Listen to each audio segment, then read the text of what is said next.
মার গায়ে যখন লাত্তি বসায়া দিছে, দুর্বল মা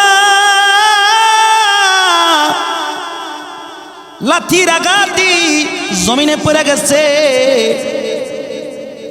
জমিনে পইরা মা ঘোরাঘুরি শুরু করে দিচ্ছে।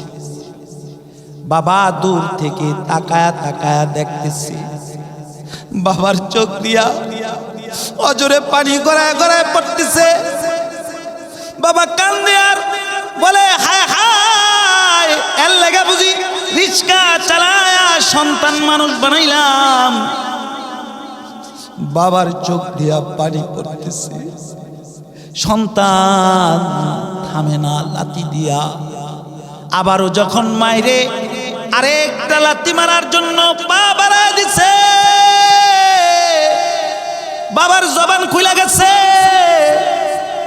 বাবা বলে, সাবধান, তোর মার শরীরে আর কিন্তু লাথি মারিস না, তোর মতো সন্তান আমার দরকার নাই, চলে যা।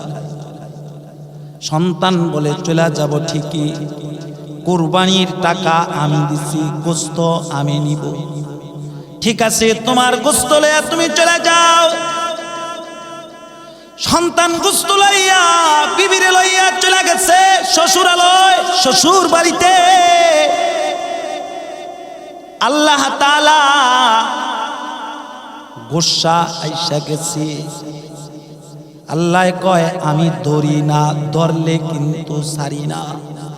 ইন্না বাতশা রাব্বিকা লাশাদীদ, আমার আযাব কিন্তু বান্দা কঠিন।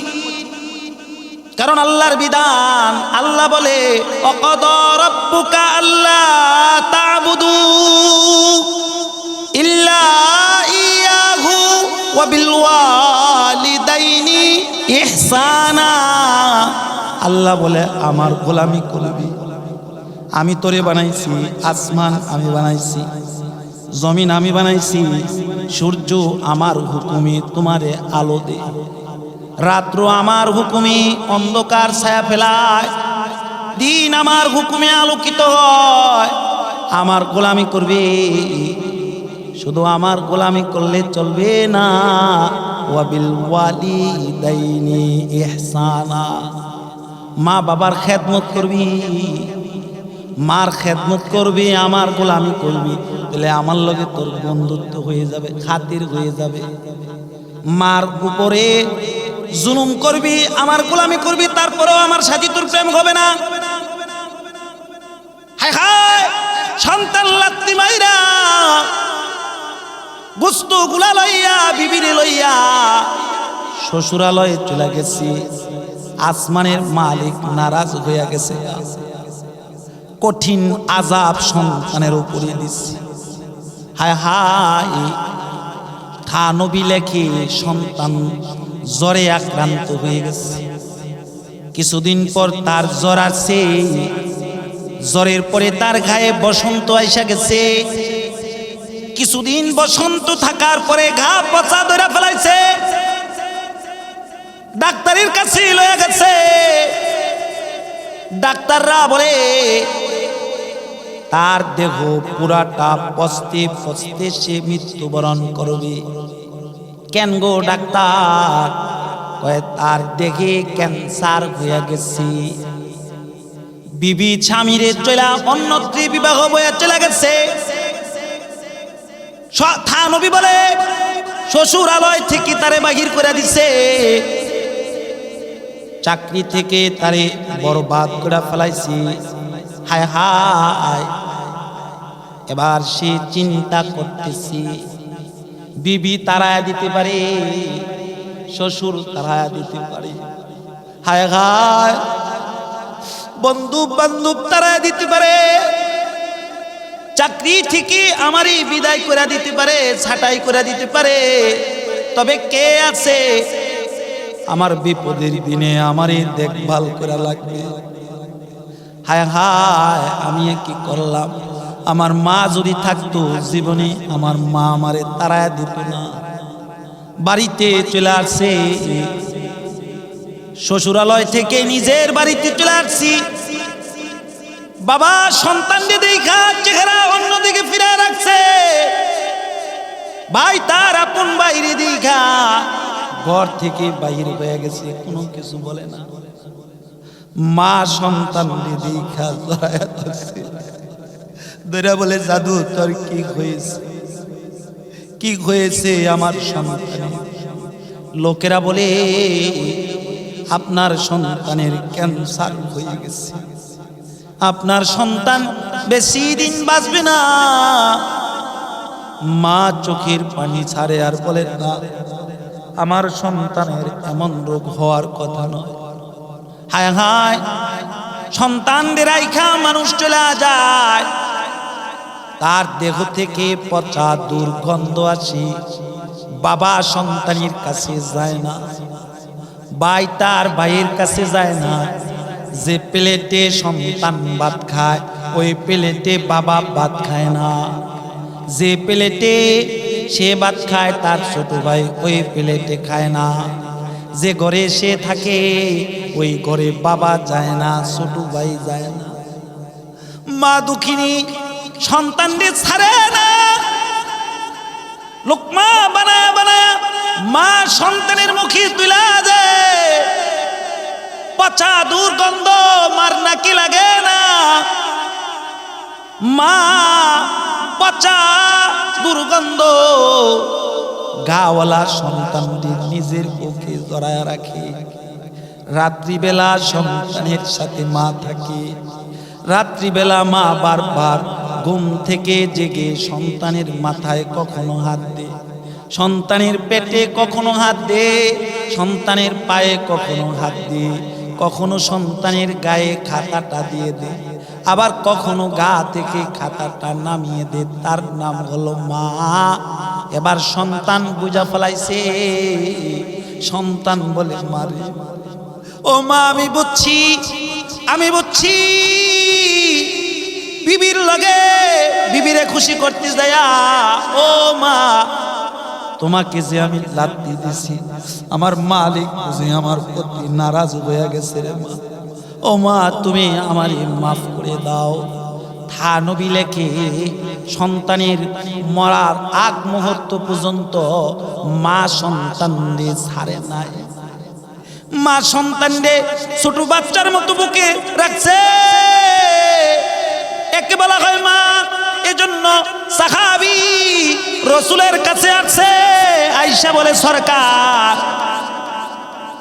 পৃথিবীর জমিনে সবচাইতে খেদমতের অধিকারী কে, খেদমত পাওয়ার যোগ্য কে?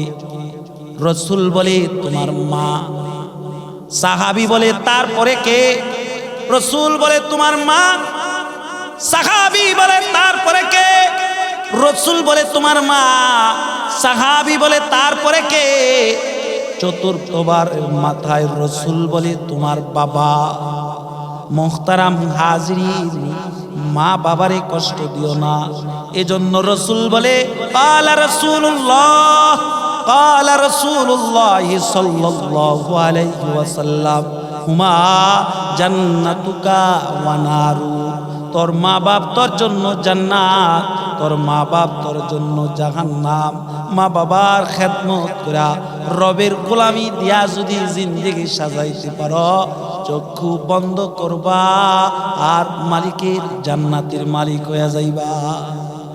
আর যদি মা বাবার খেদমত না করো, এমনকি মুহাম্মাদুর রাসূলুল্লাহ সাল্লাল্লাহু আলাইহি ওয়াসাল্লামের সাহাবীও হও, তারপরেও তোমার উপরে বিপদ আইসা যাবে, আযাব আইসা যাবে।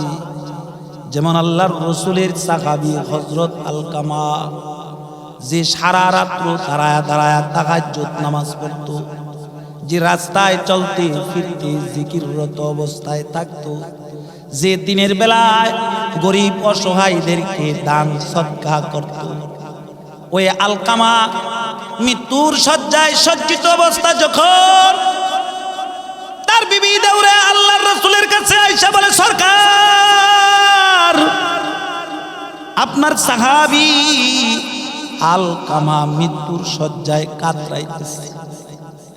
রাসূল বলে তাই নি বুঝি? কয় হ্যাঁ। তবে সরকার আর সাজ্জের বিষয় হলো যে আলকামা সব সময় মালিকের জিকির করত, যে আলকামা সব সময় নামাজরত অবস্থায় দাঁড়ায় থাকত, ও সরকার ওই আলকামার জবান দিয়া কালেমা আসতেছে না। কালেমার তালকিন দিলে আলকামা কালেমা পড়তে পারে না, তার জবান বন্ধ হয়ে আছে। আল্লাহর রসুল হযরত বেলাল, হযরত সালমান ফারসি, হযরত আলীরে পাঠাইলেন, যাও আমার আলকামার কাছে যাও, আমার আলকামারে কালেমা পড়াও, যাও যাও আমার আলকামারে যায় কালেমা পড়াও গা। হযরত বেলাল, হযরত আলী, হযরত সালমান ফারসি চলে গেছে হযরত আলকামার বাড়ি। যায়া দেখে হযরত আলকামা মৃত্যুর শয্যায় কাতরাইতেছে।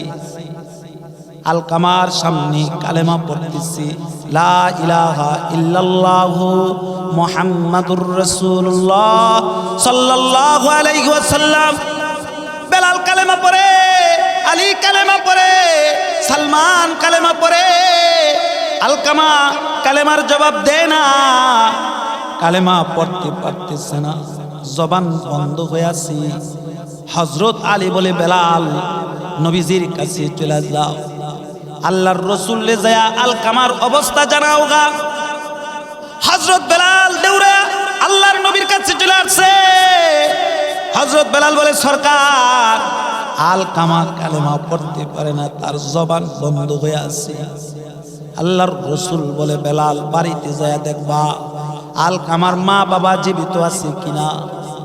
যদি আলকামার মা জীবিত থাকে, বাবা জীবিত থাকে, তাদের আমার সালাম জানাইও। আর বইল যদি তারা আসতে পারে তাহলে যেন আসে, আর যদি না আসতে পারে তাহলে আমি নবী নিজে যাব। বেলাল আবার দৌড়ে চলে যায় আলকামার বাড়ি। যায়া জিজ্ঞাসা করতেছে, আলকামার মা বাবা কি বেঁচে আছে? বলে, আলকামার বাবা কবে মারা গেছে, আলকামার মা বেঁচে আছে। হযরত বেলাল আলকামার মার নিকটে চলে যায়, যায়া বলে, মার রসুল আপনাকে সালাম জানাইছি। আলকামার মা সালামের উত্তর লইলেন। হযরত বেলাল বলে, রসুল বলেছে যদি আপনি নবীজির কাছে যাইতে পারেন তাহলে যাইতে, আর যদি না যাইতে পারেন তাহলে রসুল নিজে আসবে। আলকামার মা বলে, আমার জান কুরবান হোক আমার নবীর জন্য, আমি আমার নবীর কাছে যাব। আলকামার মা লাঠির উপরে বর দিয়া দিয়া নবীজির নিকট চলে আসছে। হাবিবে কিবরিয়া নবী বলে, মা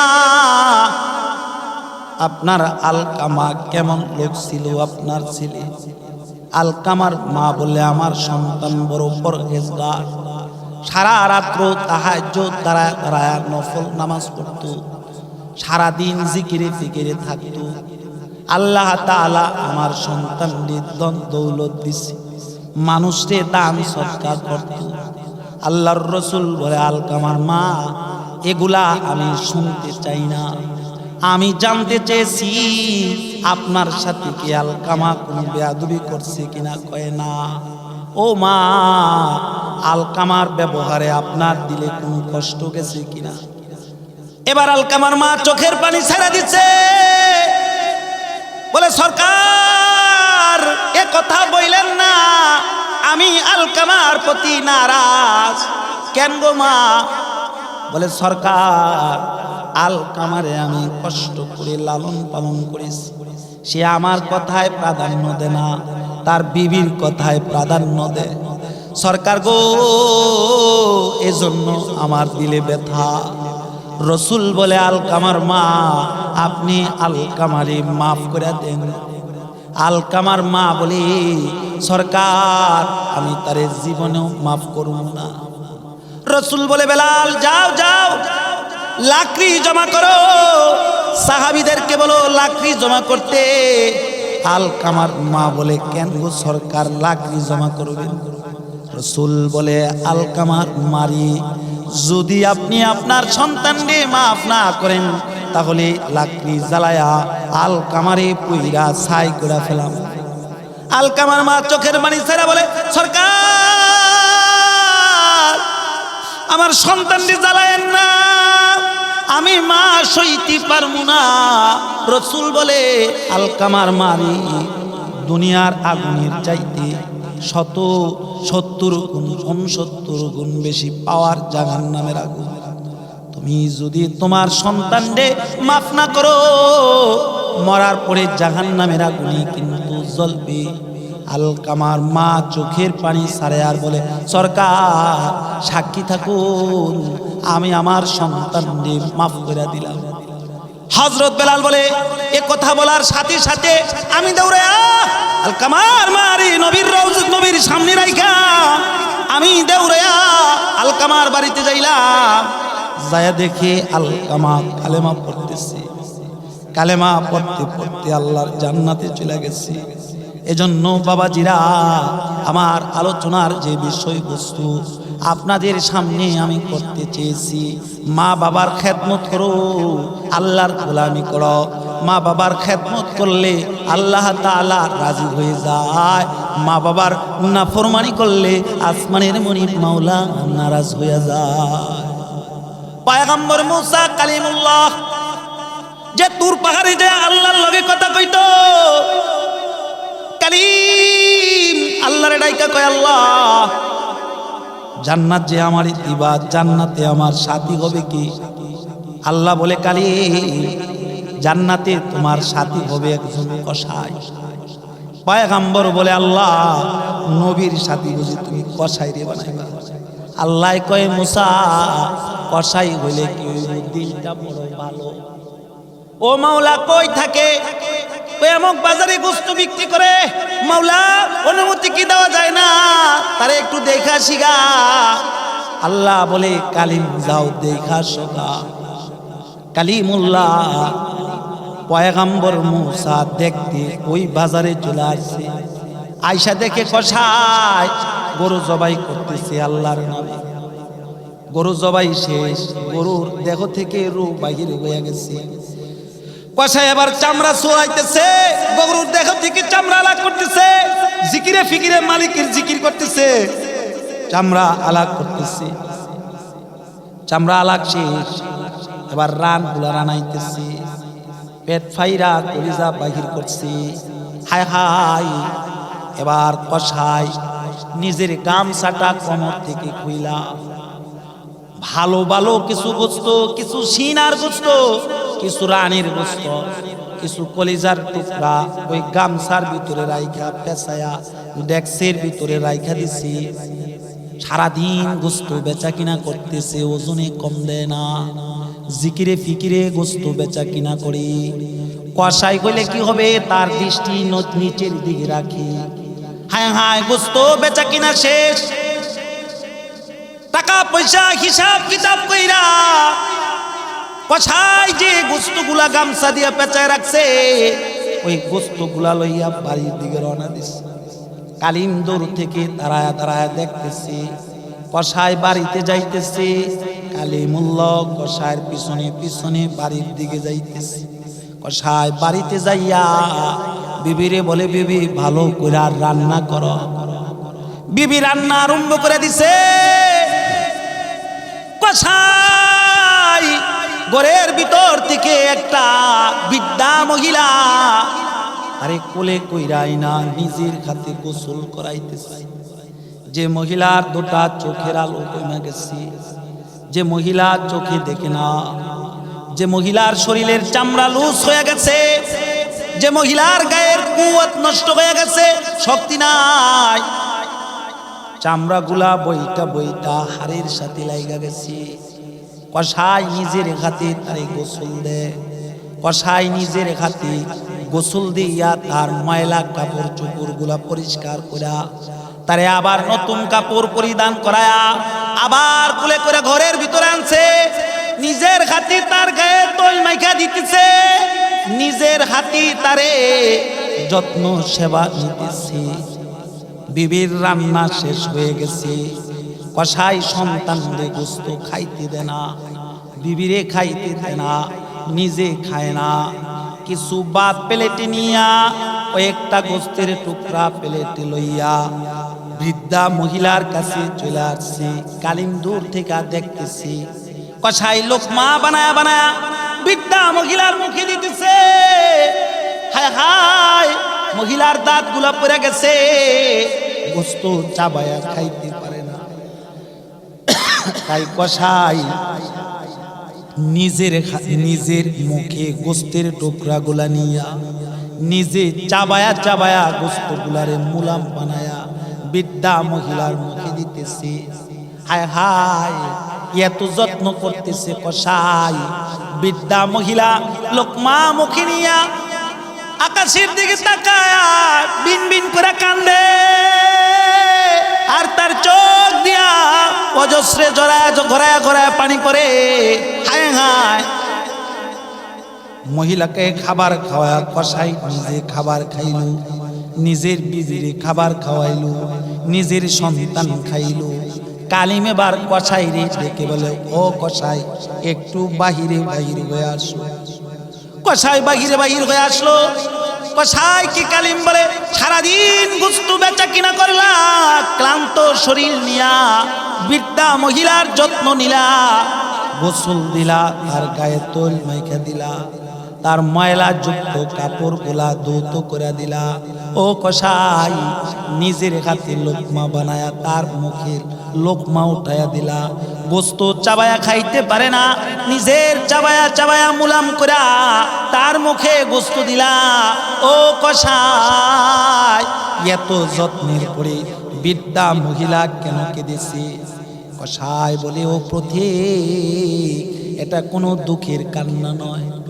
আমি আমার মার সেবা যত্ন করি, আমার মা আমার প্রতি রাজি, এজন্য আমার মা আনন্দে কেঁদে কেঁদে আল্লাহকে ডেকে বলে, আল্লাহ ও মাওলা, মার দোয়া নাকি তুমি কবুল করো।